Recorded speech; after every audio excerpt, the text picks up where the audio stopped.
Hey guys, welcome to our channel. இன்றைக்கி வீடியோவில் நம்ம என்ன டாபிக் பற்றி பார்க்க போகிறோன்னா, நீங்கள் விரும்பக்கூடிய குறிப்பிட்ட பர்சன் இப்போ உங்களை சுத்தமாக கண்டுக்க மாட்டேங்கிறாங்க, உங்களுடைய ஞாபகமே இல்லாமல் இருக்காங்க. நீங்கள் உங்கள் பர்சன்கிட்ட பேச ட்ரை பண்ணாலுமே எப்போவுமே உங்ககிட்ட பேசிக்கிட்டே இருக்கணுமா, உன்னை நினச்சிக்கிட்டே தான் இருக்கணுமா, உன்னை நினைக்கிறதுக்கு எனக்கு டைமே இல்லை அப்படின்னு சொல்லிட்டு உங்களை அவாய்ட் பண்ணிக்கிட்டு இருக்காங்க. ஆனால் அவங்களுக்கு ஃப்ரீ டைம் கிடச்சுமே உங்களுக்கு கால் பண்ணுறது, மெசேஜ் பண்ணுறது எதுவுமே இல்லாமல் இருக்காங்க அப்படின்னா, அந்த பர்சனுக்கு உங்களுடைய ஞாபகத்தை அதிகப்படுத்தி நீ இல்லாமல் இருக்கவே முடியாது அப்படின்னு சொல்லிட்டு உங்களை தேடி ஓடி வர வைக்கக்கூடிய ஒரு பவர்ஃபுல்லான மெத்தட் தான் இந்த வீடியோவில் நம்ம பார்க்க போகிறோம். நம்ம வீடியோக்குள்ளாடி போக முன்னாடி நம்ம சேனலை நீங்கள் இதான் ஃபஸ்ட் டைம் பார்க்குறீங்கன்னா மறக்காமல் சப்ஸ்கிரைப் பண்ணிக்கோங்க, பக்கத்தில் இருக்கிற பெல் பட்டனையும் கிளிக் பண்ணிக்கோங்க. அப்போ தான் நான் போடுற வீடியோஸ் எல்லாமே உங்களுக்கு உடனுக்குடன் நோட்டிஃபிகேஷனில் வந்துக்கிட்டே இருக்கும். வாங்க வீடியோக்குள்ளாடி போகலாம். உங்களுக்காக டைம் ஸ்பெண்ட் பண்ண பர்சன் எப்போவுமே உங்களுக்கு கால் பண்ணியிருப்பாங்க, மெசேஜ் பண்ணியிருப்பாங்க, நீங்களே உங்கள் ஒர்க்கை பாருங்கள் அப்புறமா பேசுங்கன்னு சொல்லியிருப்பீங்க. இருந்தாலுமே பரவாயில்ல நான் பார்த்துக்கிறேன் அப்படின்னு சொல்லிட்டு அவ்வளோ டைம் ஸ்பெண்ட் பண்ண பர்சன் சடனாக அவங்க ஃப்ரீ டைமில் கூட உங்களை கண்டுக்காமல் இருக்காங்க, அந்த லவ்வே இல்லாமல் இருக்காங்க. உங்ககிட்ட சில நேரத்தில் வந்து ஓப்பனாக சொல்லியிருப்பாங்க, அந்த லவ் எனக்கு இப்போ இல்லை, உன்னை எனக்கு பிடிக்கல அப்படின்னு சொல்லிட்டு உங்களை ரொம்ப கஷ்டப்படுத்திக்கிட்டே இருக்காங்க. நீங்கள் தான் அந்த நபர் வேணும்னு இருக்கீங்க, அந்த பர்சன் உங்களை தேடி வரணும்னு நினைக்கிறீங்க அப்படின்னா இதை நீங்கள் தாராளமாக பயன்படுத்துங்க. அந்த பர்சனுக்கு உங்களுடைய ஞாபகத்தை அதிகப்படுத்தும், உங்களுடைய நினைவுகள் அதிகமாக உங்களுடைய லவ் வந்து அவங்களுக்கு புரிய ஆரம்பிக்கும். ரொம்ப சூப்பராக வேலை செய்யும் இந்த மெத்தட். இது எந்த டேயில் வேணும்னாலும் இந்த மெத்தடை நீங்கள் செய்யலாம். எந்த நேரத்தில் இந்த மெத்தடை நீங்கள் செய்யணும் அப்படின்னா, நைட்டு 8 மணிலேருந்து 9 மணி இந்த இடைப்பட்ட நேரத்துக்குள்ளாடி தான் இந்த மெத்தடை நீங்கள் செய்யணும். நைட்டு இந்த நேரத்தில் இந்த மெத்தடை உங்களால் செய்ய முடியலை அப்படின்னா காலையில் 6 மணிலேருந்து 7 மணி இந்த இடைப்பட்ட நேரத்துக்குள்ளாடி இந்த மெத்தடை நீங்கள் செய்யுங்க. இந்த மெத்தடை வந்து யாரெல்லாம் செய்யலாம் அப்படின்னா, ரிலேஷன்ஷிப்பில் நீங்கள் இருக்கீங்க, அந்த பர்சன் வந்து என்கிட்ட சரியாக பேச மாட்டேங்கிறாங்க, இந்த சிச்சுவேஷனில் இருக்கீங்க அப்படின்னா நீங்கள் தாராளமாக பயன்படுத்தலாம். உங்களுக்கு பிரேக்கப் ஆகிடுச்சு, அந்த பர்சனுக்கு என்னுடைய ஞாபகம் வரணும் அப்படின்னு நீங்கள் நினைக்கிறீங்கன்னா இதை நீங்கள் செய்யலாம். ஒன் சைடு லவ்வில் இருக்கிறவங்க இந்த மெத்தடை நீங்கள் செய்யலாம். கணவன் மனைவிக்கு இடையில் பிரச்சனை இருக்குது, அந்த பர்சன் என்னை தேடி வரணும், என்னுடைய ஞாபகம் அவங்களுக்கு வரணும்னு நீங்கள் நினைக்கிறீங்க அப்படின்னா அவங்களுக்காக இதை நீங்கள் செய்யலாம். நண்பர்களுக்காக இந்த மெத்தடை நீங்கள் செய்யலாம். பெற்றோர் குழந்தைகளுக்காக, குழந்தைகள் பெற்றோர்களுக்காக இந்த மெத்தடை நீங்கள் செய்யலாம். நீங்கள் ஒர்க் பண்ணக்கூடிய இடத்துல உங்களுடைய ஹையர் அஃபிஷியல் வந்து உங்ககிட்ட நல்லா பேசணும் அப்படின்னு நீங்கள் நினைக்கிறீங்கன்னா அவங்களுக்காக இந்த மெத்தடை நீங்கள் செய்யலாம். இந்த மாதிரி யாருக்கு வேணும்னாலும் இந்த மெத்தடை நீங்கள் செய்யலாம். நன்மைக்காக மட்டுமே பயன்படுத்துங்க. உங்களுடைய லவ் வந்து ரொம்ப உண்மையானது, அந்த பர்சன் தான் உங்கள் லைஃப்பில் வேணும் அப்படின்னு நீங்கள் ரொம்ப ஸ்ட்ராங்காக இருக்கீங்க அப்படின்னா நீங்கள் செய்யுங்க. சும்மா விளையாட்டுக்காக அந்த பர்சனை நான் அட்ராக்ட் பண்ணி எடுக்கணும் அப்படின்னு நினச்சிட்டு நீங்கள் இதை செய்யாதீங்க. இதனுடைய பக்க விளைவுகளையும் நீங்கள் சந்திக்க நேரிடும். அதனால் நன்மைக்காக மட்டுமே பயன்படுத்துங்க. இந்த மெத்தடில் உங்களுக்கு தேவைப்படுறது அரச இலை தேவைப்படும். இந்த அரச இலை வந்து கோவில்களில் எல்லாமே இந்த மரம் நிற்கும், அரச மரம். அங்கிருந்து கூட நீங்கள் பறிச்சுட்டு வரலாம். இதில் உங்களுக்கு ஒரு இலை தேவைப்படும். நீங்கள் எடுக்கக்கூடிய இலை வந்து கொஞ்சம் பெரிய இலையாக இருக்கணும், நல்ல க்ரீன் கலரில் இருக்கக்கூடிய இலையை பார்த்து எடுத்துக்கோங்க. அந்த இலை வந்து பார்த்திங்கன்னா கிழிஞ்சு போயிருக்கக்கூடாது, ஓட்டையாக இருக்கக்கூடாது, நல்லா நீட்டாக இருக்கக்கூடிய இலையை பார்த்து நீங்கள் எடுத்துக்கோங்க. அந்த இலையை நீங்கள் பறிச்சுட்டு வந்துட்டு நல்லா வாஷ் பண்ணி எடுத்து நல்லா தொடச்சி எடுத்துக்கோங்க. இதில் உங்களுக்கு ஒரு டவுட் இருக்கும், கோயிலில் நிற்கக்கூடிய மரத்தில் இருந்து தான் இந்த இலையை நான் பறிக்கணுமா அப்படின்னு. அப்படி கிடையாது. இந்த மரம் எங்கே நின்னாலுமே அந்த இலை உங்கள் கண்ணில் பட்டுது அப்படின்னா நீங்கள் பறிச்சிருங்க. அந்த இடம் வந்து சுத்தமாக இருக்கணும். இந்த மெத்தடை நீங்கள் நான்வெஜ் சாப்பிட்டுட்டு செய்யக்கூடாது, பெண்கள் தீட்டு சமயத்தில் செய்யக்கூடாது.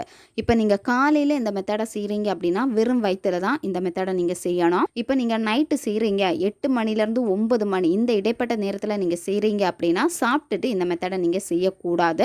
இந்த மெத்தடை செஞ்சு முடிச்சதுக்கப்புறமா நீங்கள் சாப்பிட்டுக்கலாம், நான்வெஜ்ஜும் நீங்கள் சாப்பிட்டுக்கலாம். அமைதியான ஒரு பிளேஸை வந்து சூஸ் பண்ணிக்கோங்க. நீங்கள் கேண்டில் அல்லது தீப ஒளியில் உட்காந்துட்டு தான் இந்த மெத்தடை நீங்கள் செய்யணும். உங்களுக்கு முன்னாடி வந்து ஒரு தீபம் ஏற்றி வச்சுக்கோங்க. அப்படி இல்லைன்னா பிங்க் கலர் அல்லது ரெட் கலரில் இருக்கக்கூடிய கேண்டில் வந்து ஏற்றி வச்சுக்கோங்க.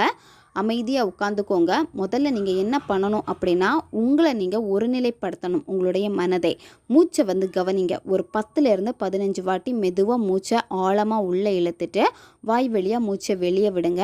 இந்த மாதிரி நீங்கள் செய்கிறப்போ உங்களுடைய மைண்டு வந்து ரொம்ப ரிலாக்ஸ் ஆகும். அதுக்கப்புறமா நீங்கள் என்ன பண்ணணும் அப்படின்னா, நீங்கள் எடுத்து வச்சிருக்கக்கூடிய அந்த அரச இலையை உங்களுடைய இடது கையில் வச்சுக்கோங்க. வச்சுட்டு வலது கையை அந்த இலைக்கு மேலே வச்சுக்கோங்க. வச்சுட்டு கண்களை மூடிக்கோங்க.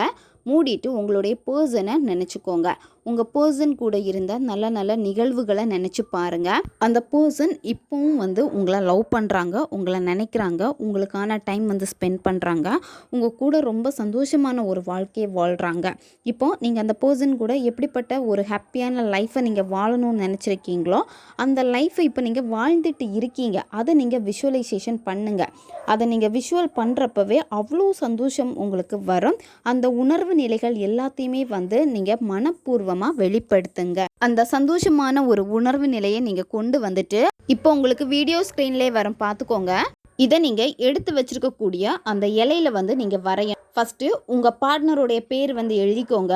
அதுக்கப்புறமா கீழே உங்கள் பேர் வந்து எழுதிக்கோங்க. அதுக்கப்புறமா இந்த ஆரோ மார்க்கு சிம்பிள் எல்லாமே நீங்கள் போடணும். மேலேருந்து கீழே வரைக்கும் அடுத்து இந்த ஆரோ மார்க்கு போட்டுக்கோங்க. இந்த ஆரோ மார்க்கு நீங்கள் போடுறப்ப வந்து பார்த்திங்கன்னா வளைவு மாதிரி தான் நீங்கள் போடணும். இது எல்லாமே வந்து உங்களுடைய எனர்ஜி. இந்த எனர்ஜி உங்கள் பர்சனுக்கு வந்து நீங்கள் கொடுக்குறீங்க. அதாவது ஃபஸ்ட்டு நீங்கள் என்ன விஷுவல் பண்ணீங்களோ அது எல்லாமே வந்து ஒரு வைப்ரேஷன் எனர்ஜியை வந்து க்ரியேட் பண்ணோம். உங்கள் எனர்ஜி உங்கள் பர்சன்கிட்ட போகுது, உங்களை வந்து நினைக்கிறாங்க. அதை நீங்கள் கற்பனை பண்ணிக்கிட்டு இதை நீங்கள் வரையணும். வரைஞ்சிட்டு இதில் வந்து மேலெல்லாம் எழுதியிருக்கு பாருங்கள், அன்கண்டிஷனல் லவ், கேர், இது எல்லாத்தையும் வந்து நீங்கள் அப்படியே வந்து வரையணும். ரொம்ப சந்தோஷமான உணர்வு நிலையோடு தான் நீங்கள் வரையணும். ஒரு கிண்ணத்தில் வந்து கொஞ்சமாக மஞ்சள், சந்தனம், பச்சை கற்பூரம் கொஞ்சம் போட்டுக்கோங்க. இதை பன்னீரால் வந்து நல்லா நீங்கள் வந்து குழைத்து எடுத்துக்கோங்க. நல்ல தண்ணி மாதிரி இருக்கக்கூடாது, நல்லா குழைச்சி எடுத்துட்டு இதை என்ன பண்ணணும் அப்படின்னா இந்த இலைக்கு மேலே வந்து ஃபுல்லாக நீங்கள் பூசிக்கோங்க. நீங்கள் வரைஞ்ச எழுத்துக்கள் எதுவுமே வந்து பார்த்திங்கன்னா வெளியே தெரியக்கூடாது. அதனால் ஃபுல்லாக நீங்கள் பூசிக்கோங்க. பூசிட்டு அடுத்து நீங்கள் என்ன பண்ணணும் அப்படின்னா இதை வந்து நல்லா காய வச்சுருங்க. காய வச்சுட்டு மஞ்சள் நிற துணி வந்து கர்ச்சிப் சைஸில் வந்து நீங்கள் எடுத்துக்கோங்க. இப்போ நீங்கள் இந்த இலையை அதில் வச்சுட்டு நல்லா மடித்து எடுத்துக்கோங்க. இலை வந்து மடங்கக்கூடாது, அதுக்கேற்ற மாதிரி பார்த்துக்கோங்க. இதை நீங்கள் என்ன பண்ணணும் அப்படின்னா நைட்டு நீங்கள் தூங்க போகிறப்போ உங்களுடைய தலகாணிக்கு அடியில் வச்சுட்டு நீங்கள் தூங்கணும். 21 நாட்கள் வந்து நீங்கள் அப்படியே இருக்கட்டும், எடுக்கவே கூடாது.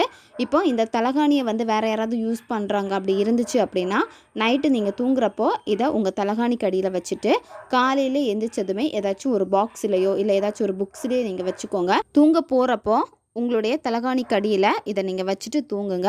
21 நாட்கள் அப்படியே இருக்கட்டும். 21 நாட்கள் முடிச்சதுக்கப்புறமா இதை நீங்கள் என்ன பண்ணணும் அப்படின்னா ஆறு, குளம், ஏரி, வாய்க்கால் இந்த மாதிரி ஓடுற நீர்நிலைகளில் கூட நீங்கள் இதை போட்டுக்கலாம். நீங்கள் அந்த இலையில் எழுதுகிறப்ப வந்து ரிலேஷன்ஷிப்பில் இருக்கீங்க, ஒன் சைடு லவ்வில் இருக்கீங்க, கணவன் மனைவிக்காக இதை நீங்கள் செய்கிறீங்க அப்படின்னா ரெட் கலர் பென் வந்து பயன்படுத்திக்கோங்க.